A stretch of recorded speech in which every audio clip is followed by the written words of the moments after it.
know in the Mutant Mayhem film, they did a really good job at, you know, matching the character movements to the way you guys were speaking and kind of amping up that teenage feel as you're kind of messing around with your friends. Mm-hmm. Do you guys feel like that same energy came through even in 2D? I know they brought back a lot of, you know, that same like sketch art style.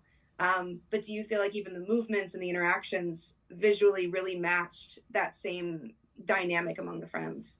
They crushed it. I mean, I don't know if we had cameras in the room and our animators were just spying on us like the whole time. But I mean, like, yeah, when we're arguing, like we'll be flailing our arms and talking back and forth, and I feel like they kind of match that exactly. Even the fighting scenes, like, we are in the booth, believe it or not, we are actually throwing punches, though, like, all of us for our efforts. Like, it helps. It helps bring the noise out. Yeah, for sure. But we did have cameras in our sessions. Did you never notice? But the animators were, we know that the animators were watching us and animating to our bodies. I don't think that. Maybe it was for reference. Who knows? Yeah. I got a sneak peek. I recorded at Nick Animation one time, and I asked one of the producers, like, can I see what you guys got going on? So I got to, like, walk the floor where they were working, and it was great. Working on the movie and loving the visual style, I was excited to see what it was going to look like for the show. And having these, like, motifs brought back from the 3D CG world put into this 2D animation, it looks great.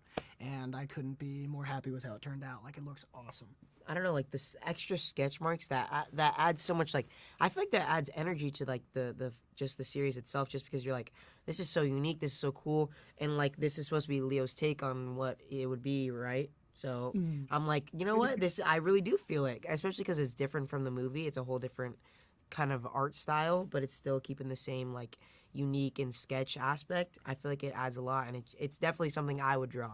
But I'm not as good as a drawer. That's why I'm not on the animation team. I was going to say, I would not be able to draw anything close to what they got going on there.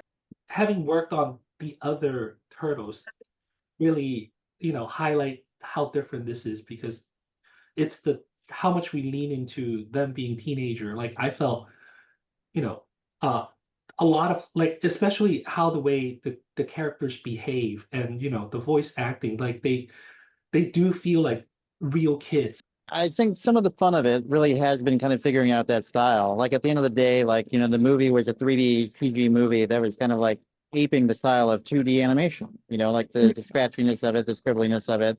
So now that we're doing a 2D show, like, what do we do? You know, like, how do we stand out? How do we kind of come up with a cool vibe and look that, you know, is producible for series animation? And I think largely we did okay. I think the show, I can't think of anything else on the air that looks like it. Like, our backgrounds, our art teams, our storyboard artists, like, everybody, all the way to colorists, and it's been phenomenal. Like, this has been one of the best teams I've ever worked with, and I think it shows up on the screen.